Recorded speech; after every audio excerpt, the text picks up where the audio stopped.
이사야서 53장 말씀 번갈아 가면서 보겠습니다. 그는 굴욕을 당하고 고문을 당하였으나 아무 말도 하지 않았다. 마치 도살장으로 끌려가는 어린 양처럼, 마치 털 깎는 사람 앞에서 잠잠한 암양처럼 끌려가기만 할 뿐 아무 말도 하지 않았다. 그가 체포되어 그 세대 사람들 가운데서 어느 누가 그가 사람 사는 땅에서 격리된 것을 보고서 그것이 바로 형벌을 받아야 할 내 백성의 허물 때문이라고 생각하였느냐. 같이 읽습니다. 그는 폭력을 휘두르지도 않았고 거짓말도 하지 않았지만 사람들은 그에게 악한 사람과 함께 묻힐 무덤을 주었고 죽어서 부자와 함께 들어가게 하였다. 아멘. 우리는 침묵과는 굉장히 거리가 먼 세상에서 삽니다. 우리가 가지고 있는 스마트폰만 해도요, 하루에도 거의 100번 가까이도 울릴걸요. 울린다는 말은 여러 가지 알람이 뜨잖아요. 카카오톡, SNS, 그리고 여러 가지 메신저, 또 유튜브의 알람, 그죠? 알람 다 켜놓으면, 앱에 알람을 다 켜놓으면 수백 번 울릴 거예요. 계속 띠링 띠링 띠리링 우 띠링. 조용하게 살기가 힘든, 그냥 한 사람당 하나씩 스마트폰에 다 있기 때문에. 그리고 회사에 가면 컴퓨터가 있어요. 그렇죠? 학교에도 컴퓨터 많죠. 그리고 집에 가면 TV가 있어요. 또 스마트폰 크기가 좀 작으니까 그것보다 조금 더 크게 개인적으로 볼 수 있는 태블릿도 있어요. TV, 컴퓨터 모니터, 태블릿 번쩍번쩍 계속 번쩍번쩍거려요. 가끔 이제 제가 밤에 잠자기 전에 우리 아이들 방이나 이렇게 가보면은, 그러니까 아직도 이제 좀 추워가지고 난방 텐트를 쳐놨거든요. 그러니까 난방 텐트 안에서 뭐가 계속 번쩍번쩍거려요. 번쩍번쩍. 안 자 아직. 번쩍번쩍. 자야지. 아직도 안 자네. 그게 아침부터 일어나서 저녁까지 계속 그래요. 정말 조용하게 살 수가 없는 시대를 우리가 살아가고 있습니다. 그래서 때로는, 어떤 때는 그런 번잡함과 소란스러움을 떠나서 한적한 곳에 가고 싶어 하죠. 그래서 우리가 여행이라는 걸 가지 않습니까? 거기 가면 좀 모든 걸 좀 잠재워 놓고, 나 오늘 휴가 중이니까 굳이 안 받아도 되고 안 봐도 되고, 그렇죠? 그런 게 좀 필요하죠. 삶이 너무 분주하니까 잠깐 쉬는 여행도 필요하고, 휴가도 필요합니다. 근데 계속 또 그렇게 살면요, 사람은 또 그 불안해요. 아무도 날 안 찾아주는 것 같아서 그게 너무 불안해. 나를 찾아주는 소리, 나에게 뭔가 주려는 뭔가 소리, 알람들이 계속 울려야 되는데, 그런 소리들이 들려와야 되는데, 사람이 나를 찾거나 아니면 스마트폰이 나를 찾거나, 내가 뭔가 소통하면서 살아야 될 것 같은데 그런 소통의 소리가 사라지면 또 불안해. 그래서 또 다시 돌아오죠. 이게 아예 없으니 살 수 없지 하면서 다시 또 돌아와요. 이렇게 세상의 소리가 나를 좌지우지합니다. 그 소리의 농도의 차이가 있는데, 그 수많은 소리의 농도의 차이 속에서 우리는 이리 갔다가 저리 갔다가 마치 액체가 뒤섞이듯이 이리 갔다가 저리 갔다가 삽니다. 분주하죠. 삶이 소란스럽습니다. 예수님께서도 이 땅에서 3년 반 동안의 복음을 전하시면서 구원의 일을 하실 때 많은 말씀을 하셨습니다. 설교 굉장히 많이 하셨죠. 복음서에 있는 거는 극히 일부입니다. 그 중에서 가장 핵심적인 설교만 담은 거죠. 가장 중요한 설교들만 담은 거예요. 그리고 예수님께서 3년 반 동안은 설교를 하셨으니까 같은 설교 여러 번도 하셨을 거예요. 그죠? 그러니까 복음서를 보다 보면 비슷한 내용 같은데 또 나오네? 라는 거 있잖아요. 예. 중요한 내용 반복하면서 말씀도 많이 하셨고 많이 가르치셨습니다. 그리고 많은 병자들을 고치셨잖아요. 병자들 고치실 때마다 그냥 눈빛으로 이렇게 하지 않으셨잖아요. 물론 그렇게 하실 수도 있었지만 지난주에 말씀처럼 한 사람 한 사람 손을 얹어가면서 말씀이 나오죠. 내가 원하노니 깨끗함을 받아라. 내 믿음이 너의 믿음이 너를 구원하였다. 평안히 가거라. 고치실 때마다 그들에게 필요한 말씀들을 계속 하셨어요. 그러니까 예수님께서 3년 반 동안 사역하시면서 많은 말씀들을 하셨습니다. 하나님하고도 기도도 많이 하셨잖아요. 늘 기도하셨어요. 요한복음 요즘에 보고 계십니까? 아버지하고 늘 대화하시잖아요. 많은 말씀들을 하셨습니다. 그런데 예수님께서는 진짜 정작 말을 많이 해야 될 순간이 왔을 때는 오히려 침묵하셨습니다. 오늘은 그 예수님의 침묵을 묵상하겠습니다. 앞에서 우리가 삶을 가득 채운 소리에 대해서 말씀드렸듯이 그 소리라는 것은 내가 지금 살아가고 있어 라는 것을 표현하는 아주 쉬운 방법이에요. 우리의 말소리, 걷는 소리, 행동하는 소리, 부시럭거리는 소리. 지금도 계속 소리가 나잖아요. 이 소리가 안 나면은 시체인 거지. 그렇죠? 이해가 되시죠? 진짜 가만 조용히 있으면 심장 뛰는 소리라도 나요. 그렇죠? 우리의 모든 소리는 내가 살아있다는 걸 증거해요. 특별히 그 중에서도 우리의 말소리는 내 삶을 증명하는 아주 쉬운 수단이죠. 나의 업적을, 나의 주장을, 내가 옳다라는 것을 쉽게 증명해주는 수단 중에 하나가 내 말소리예요. 그래서 인간이 문명을 발전시키고 지금까지 살아올 수 있었고 계속해서 다른 피조물과 다른 삶을 살 수 있었던 것은 이 언어의 발달이거든요. 언어가 발달하니까 생각이 발달하잖아요. 그러니까 책을 만들고 그 지식이 계속 축적이 되잖아요. 이 언어라는 것은 엄청난 능력이 있습니다. 그러니까 우리는 이걸 계속 하고 있죠. 지금도 제가 계속 말을 하고 있잖아요. 그래서 제가 말을 안 하고 10초만 있어도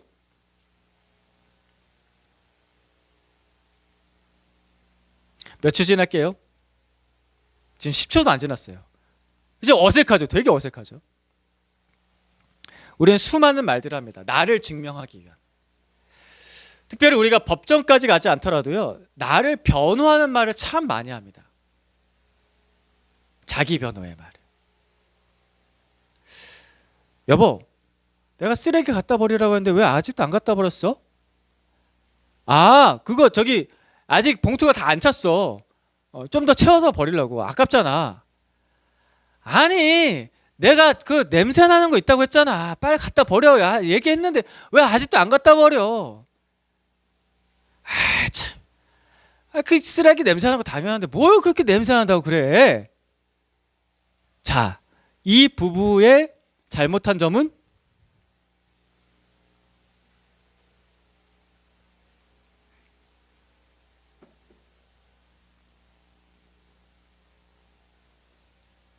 누가 잘못한 거예요?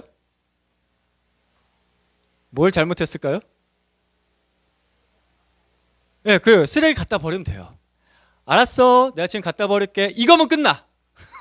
그죠? 알았어, 내가 갖다 버릴게. 이 말이면 끝나는데 그래서 자기 변호를 하죠. 내가 옳다라고 변호를 해요. 내가 틀리지 않다라고 변호를 해요. 그리고 내가 피해보고 싶지 않다고 변호를 해요. 왜 내가 갖다 버려야 돼? 네가 갖다 버려. 그죠? 내가 옳다라고 변호를 하고 내가 피해보고 싶지 않다고 변호를 하다 보니까 싸움으로 점점 커지죠. 그 말 속에는 뭐가 담겨져 있냐면은 나의 이기심이 담겨져 있는 겁니다. 극히 내 중심적인 생각, 극히 내 중심적인 말, 나를 변호하고 싶고 내가 옳다라고 주장하고 싶은 말을 우리는 일상 속에서 수만 가지로 표현을 합니다. 그렇죠? 그렇다면 예수님의 말씀을 한번 살펴봅시다. 예수님의 말에는 그 이기심이 녹아져 있습니까? 예수님께서 언제 자신의 피해를 보상하라고 말씀하신 적 있으십니까? 생각해 보세요. 복음서를 읽어보셨을 텐데 나의 피해를 너희가 보상해 라고 말씀하신 적 있으십니까?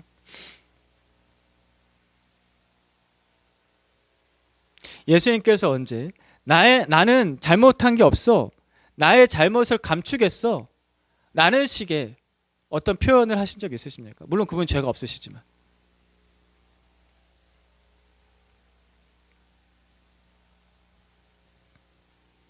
오늘 말씀 다시 한번 볼까요? 이사야 53장 7절부터 9절까지 말씀 번갈아 가면서 보겠습니다. 그는 굴욕을 당하고 고문을 당하였으나 아무 말도 하지 않았다. 마치 도살장으로 끌려가는 어린 양처럼, 마치 털 깎는 사람 앞에서 잠잠한 암양처럼 끌려가기만 할 뿐 아무 말도 하지 않았다. 그가 체포되어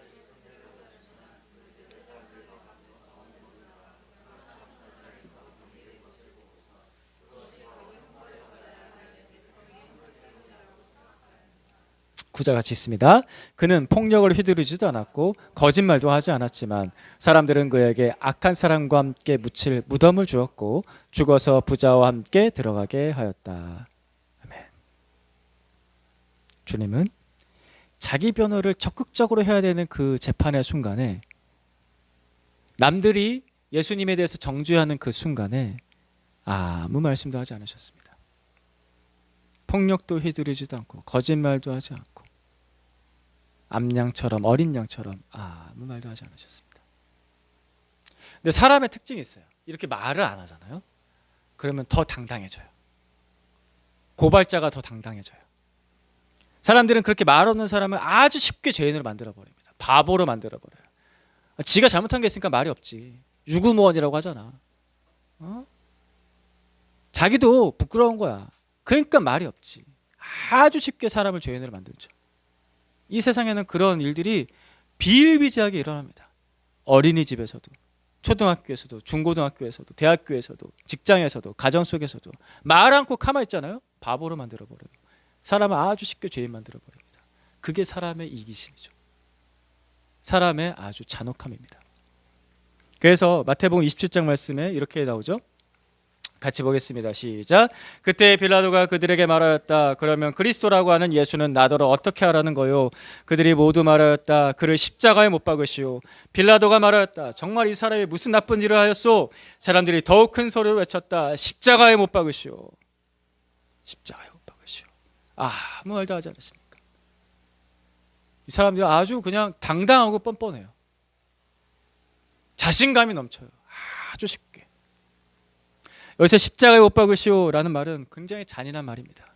어린이 설교에서도 말씀드렸지만 저 사람을 죽여라라는 뜻이잖아요. 사람 죽이라는 말을 어떻게 이렇게 쉽게 할까요? 오늘날에는 좀 상상하기가 좀 어려운 거죠. 근데 간혹가다 그런 사람들도 많아요. 험한 말하는 사람들이 선을 넘어서 내가 너 죽여버리겠어 막 이런, 그거는 진짜 초등학교 때 남자 학생들이나 하던 그런 철없는 표현이잖아요. 어른 되면 그런 표현 잘 안 하잖아요. 미치지 않은 이상 진짜 화가 나지 않은 이상. 근데 십자가 못 박으시오, 죽여버려라 이런 얘기 나와요. 죽여버려라. 근데 이 십자가 못 박으시오는 그냥 곱게 죽이지 않겠다는 뜻입니다. 가장 고통스럽게 죽여라. 그리고 하나 더해서 그 고통스럽게 죽어가는 모습 우리가 보면서 그를 조롱할 것이다 라는 것을 다 담고 있습니다. 그죠? 십자가형이라는 것은 곱게 죽이지 않습니다. 한 사람을 큰 나무에 매달아서, 못 박아 매달아서 죽을 때까지 이틀이든 3일이든 일주일이든 매달아 놓는 형벌. 그러니까 정말 잔혹하게 죽이고 그 잔혹하게 죽는 장면을 보면서 몇 날 며칠이든 그 밑에서 조롱하는 겁니다. 그렇게 죽이겠다라는 뜻입니다. 십자가에 못 박으라. 예수님은 그 말에도 아무 변명도 하지 않습니다. 그래서 사람들은 더 당당하게 마음껏 예수님께 죄를 뒤집어 씌워버립니다. 그리고 가장 잔혹하게 죽여버렸습니다. 사람들의 말소리가 너무나 당당하죠. 더욱 큰 소리로 외쳤다. 더욱 큰 소리로 외쳤다. 십자가에 못 박아라. 십자가에 못 박아라. 인간의 이기심이, 인간의 자기중심적인 생각과 그 말과 태도가 응축돼서 아우성을 치는 소리가 십자가에 못 박으라 라는 것입니다. 나는 아무 잘못 없다. 저 사람이 잘못했다. 십자가에 못 박아라. 예수님께서 그렇게 그 소리를 들으시고서도 아무 대답도 하지 않으셨습니다. 조용하셨죠. 자기를 드러내지 않으세요. 잠잠하셨습니다. 예수님의 침묵은, 그 침묵은 어떤 의미였을까요? 왜 그분은 잠잠하셨을까요? 예언이 돼 있어서 잠잠하셨기도 했지만 이유가 있을 거 아닙니까? 아까 그 부부싸움 했던 장면 다시 떠올려 보시면 그게 막 싸우다가 끝끝내 쓰레기를 안 갖다 버려요. 한 사람이 이런 거야.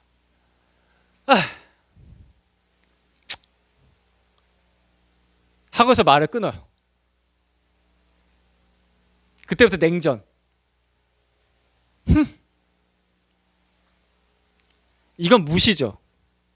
그리고 체념입니다. 이런 침묵이었을까요, 예수님이? 2주 전에 약한 자로 오신 예수님에 대해서 말씀드렸습니다. 약한 자를 구원하시기 위해서 약한 자로 오신 예수님. 물은 높은 곳에서 언제나 낮은 곳으로 흐릅니다. 똑같이 하나님의 은혜는 그 약한 자, 낮은 자에게로, 그 높은 곳에서 아래로 흘러내려옵니다. 부어주십니다. 그래서 예수님께서 볼품없는 약한 자의 모습으로 마국간에서 목수의 인생을 사시면서 그렇게 죄인을 구원하러 오셨습니다. 그게 하나님의 방법이기 때문에 그런 예수님께서 평생 동안 보여주셨던 굉장히 중요한 성품, 가장 대표적인 예수님의 성품인데 그게 뭐냐면은 겸손입니다. 낮은 자의 성품 겸손. 그래서 예수님께서 그렇게 말씀하시죠. 나는 온유하고 겸손하니 내게로 와서 내게 배우라. 그러면 너희 마음이 쉼을 얻으리라. 내가 너희를 쉬게 하겠다라고 말씀하시면서 내게 와. 근데 나는 겸손해. 라고 하시면서 그 말씀하시거든요. 낮은 자의 성품 겸손. 왜 이렇게 표현하시고 왜 그것이 우리에게 필요할까? 영어로 겸손을 뜻하는 단어가 humility입니다. humility. 이 humility라는 단어가 어디서 왔냐면 라틴어 후무스에서 왔습니다. 후무스라는 단어에서 humility라는 단어가 왔는데요. 이 후무스라는 라틴어의 원래 뜻이 뭐냐면요. 비옥한 땅이란 뜻이에요. 비옥한 땅. 그래서 대주교 안토니 블룸이라는 분이 이런 말씀을 하셨어요. 겸손은 땅과 같다.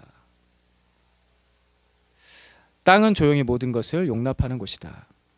그리고 기적적인 방법으로 온갖 쓰레기로부터 새로운 풍요를 만들어낸다. 썩은 것을 변화시켜 생명력과 새로운 창조의 가능성을 만들어낸다. 햇빛을 받고 비를 맞으며 우리가 뿌리는 씨를 받아들여 30배, 60배, 100배의 결실을 맺을 수 있는 곳이다.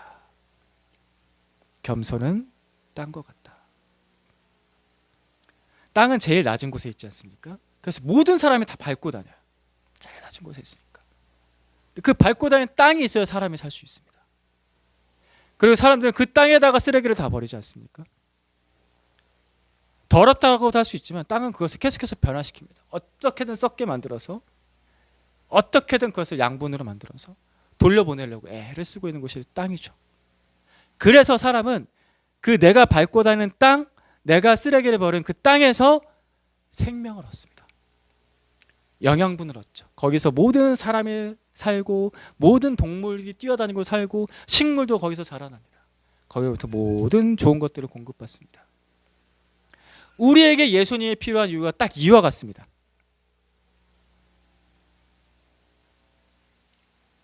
우리의 이기심이 언제쯤 멈출까요? 우리의 이 악한 말이 언제쯤 그칠까요?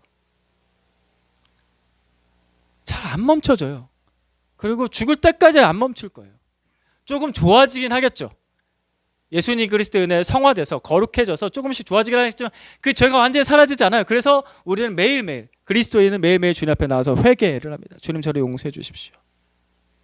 침묵하시는 예수님께, 겸손하신 예수님께, 나를 다 받아주시는 예수님께 나의 더러움을 다 쏟아놓습니다.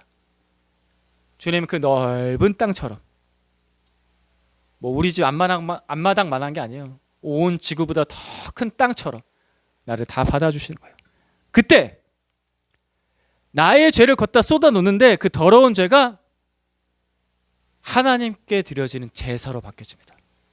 하나님께 드려지는 예배로 바뀌어집니다. 이게 기적 같은 거죠. 나는 더러운 죄를 쏟아놓는데 예수님은 그것을 예배로 바꾸세요. 여러분 구약시대에 속죄제사를 드리지 않습니까? 속죄제사를 드린다는 건 죄를 용서받는 제사인데 그 죄를 용서받는 제사를 드릴 때 양이나 염소나 비둘기나 데리고 와요. 그래서 그 동물에게 제물에게 나의 죄를 전가시켜요. 그러니까 내 죄가 그 동물에게 담기는 거예요. 그리고 나서 그 동물을 누구에게 드립니까? 하나님께 드립니다. 나의 죄를 가득 담은 그릇을 하나님께 드려요. 근데 그것을 제사, 예배로서 하나님이 받으신다고요. 이게 너무나 놀라운 거죠. 예수님께서 내가 그분께 나의 죄를 고백할 때 예수님께서 그걸 받아주셔서 예수님은 그것을 하나님께 드리는 예배로 바꿔주십니다. 나의 죄를 쏟아놓는 그 십자가에서 우리는 하나님께 예배를 드리며 하나님부터 용서를 받고 생명을 받습니다. 예수님은 그것을 해주시려고 우리에게 오셨습니다. 예수님은 그것을 해주시려고 큰 땅처럼 대지처럼 우리를 침묵으로 받아주시는 겁니다. 그래서 예수님의 침묵은요 우리처럼 다른 사람을 무시하는 그런 게 아니에요. 체념하는 게 아니에요. 받아주겠다. 내가 너를 받아주겠다. 예수님의 침묵은 우리를 용서하기로 굳게 작정한 침묵. 예수님의 침묵은 우리를 구원하고 우리에게 생명 주기로 작심하고 작심하게 한 그 결심한 침묵입니다. 내가 받아주겠다. 우리는 더 이상 그 옛날의 유대인처럼 2000년 전 그 재판장에 섰던 유대인처럼 예수님 십자가에 못 박으라고 소리치지 않습니다. 그럴 수는 없죠. 더 이상 그런 말을 예수님께 할 수 없죠. 하지만 그럼에도 불구하고 여전히 우리는 십자가에 못 박히신 예수님이 필요합니다.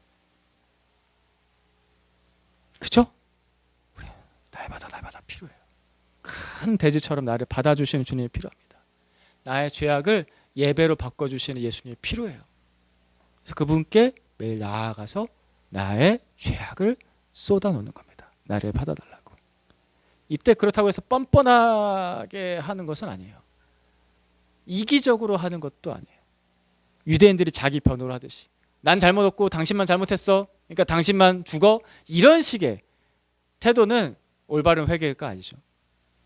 그러니까 오늘날 기독교인들이 조금 너무 뭐랄까 예의 없게 회개하는 것도 있어요. 그냥 알아서 어련히 잘 해주시겠지라는 그런 뻔뻔한 태도로 과연 그런 회개를 받아주실까? 이거 고민해봐야 돼요. 그 2000년 전에도 하나님 앞에 수많은 제사를 드리고 회개기도했던 유대인들이 많았잖아요. 그거 다 받아주셨을까요? 예수님께서 용서하신 장면들을 보면요, 굉장히 겸손한 사람들이에요. 자신의 죄를 낮은 자세로 고백하는 사람들이었다고요. 예수님께 그런 사람들한테 내 죄가 용서받았다 라고 용서를 선언해 주시죠. 뻔뻔하게 회개하는 거 아닙니다. 그렇다고 해서 또 내가 또 그렇게 못하니까 나의 죄를 숨긴다든지 그런 것도 또 아니죠. 괜찮은 척 한다든지 그건 또 아니에요. 죄를 내 안에 담아두면요 병들어요. 썩은 음식 내 안에 먹으면요 배탈 나듯이 죄를 내 안에 담아두면 병들어요. 회개는 계속 해야 됩니다. 그래서 회개는 어떻게 하는 거냐면은 낮은 곳에서 나를 받아주신 예수님께 낮은 마음으로 나아가는 게 회개예요. 방향이 있어요. 낮은 곳입니다. 회개할 때 막 높아지려고 하면 안 돼요. 저 어둠 속으로 숨는 것도 아니에요. 주님께서 계신 낮은 곳으로 낮은 마음으로 나아가는 게 회개입니다. 침묵하신 예수님처럼 나를 변호하는 게 아니에요. 제가 어쩔 수가 없었어요. 자꾸 이런 식의 태도가 아니라 그래도 제가 괜찮잖아요. 이런 게 아니라 있는 모습 그대로 진실하고 겸손하게 자백, 말 그대로 자백하는 거. 주님 제가 그렇습니다. 제가 부끄럽습니다. 제가 죄송합니다. 그죠? 그게 회개죠. 침묵하신 예수님처럼 나를 변호하지 않고 있는 모습 그대로 드러내는 그게 회개입니다. 그때 넓은 땅과 같은 우리 예수님께서 받아주십니다. 간음했던 여인도 받아주셨잖아요.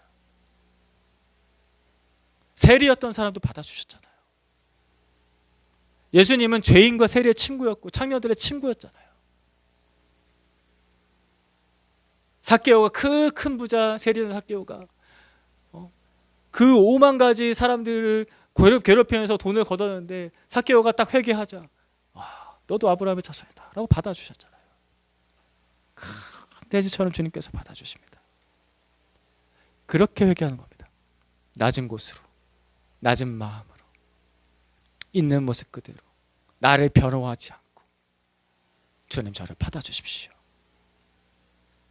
나를 불쌍히 여겨주십시오. 우리에게는 이렇게 회개할 기회가 매일매일 필요합니다. 용납받을 기회가 매일매일 필요해요. 그래서 예수님이 큰 대지처럼 우리에게 계신 거예요. 멀리 계시지 않고 늘 가까이. 내가 늘 딛고 의지하고 의탁할 수 있게 큰 땅처럼 내 곁에 계신 분이 우리 예수님이십니다. 그렇게 나를 잠잠히 바라봐 주시며 나를 받아주신 예수님을 생각해 보세요. 그러니까 회개할 때마다 기도할 때마다 내가 뭔가 잘못하면서 일상을 살아갈 때마다 잠잠히 나를 바라봐 주시고 나를 받아주시려는 예수님을 생각해 보세요.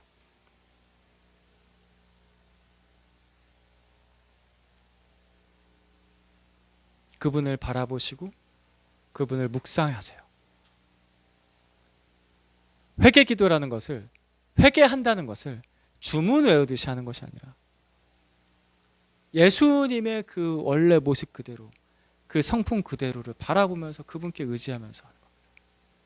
그러면은 우리가 이것을 잘하게 되면요, 잘하게 그분을 바라보고 그분을 묵상하는 거, 그 겸손하신 예수님을 묵상하는 것을 잘하다 보면은 경외심이 생기게 될 겁니다.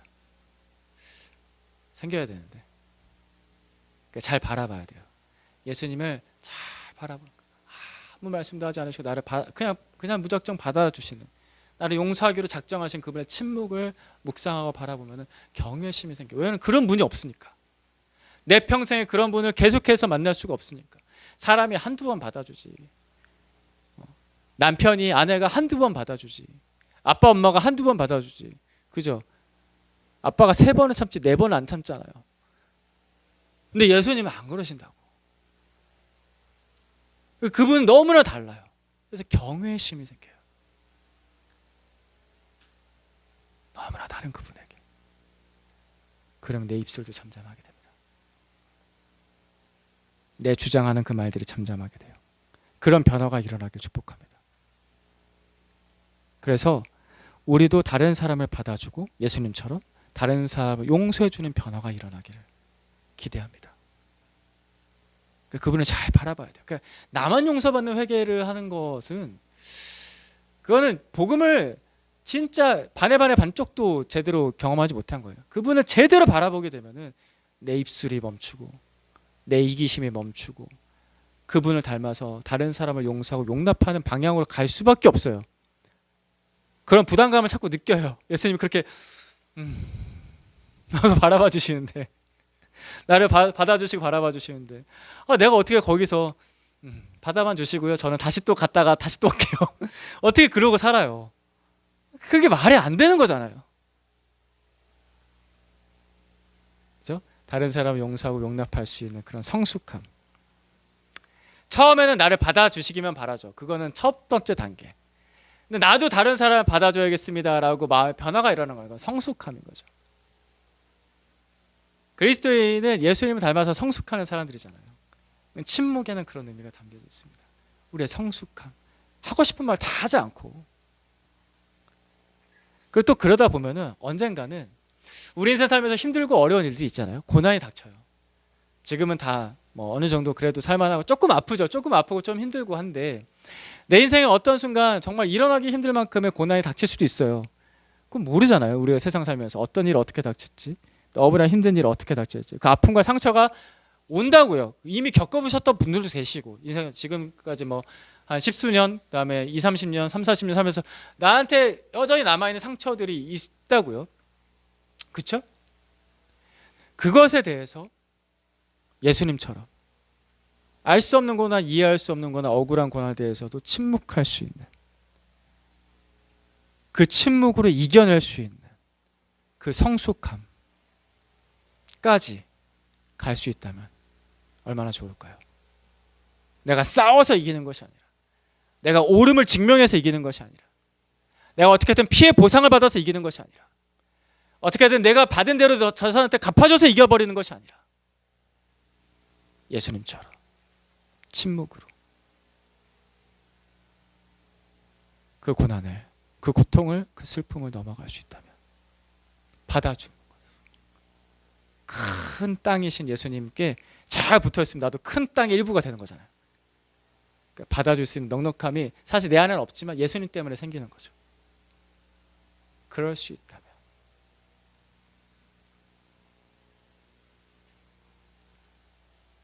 그런 성숙감까지 가볼 수 있다면 얼마나 좋을까요?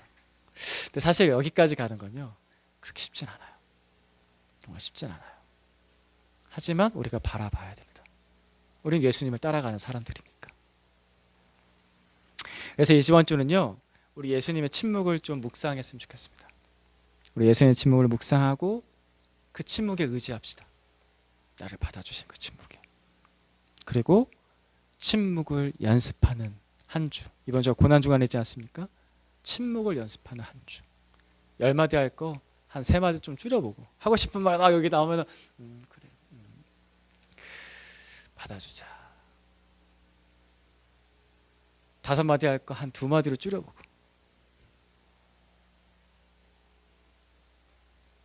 그런 한 주 되시면서 우리 예수님을 깊이 묵상하셨으면 좋겠습니다. 기도하겠습니다.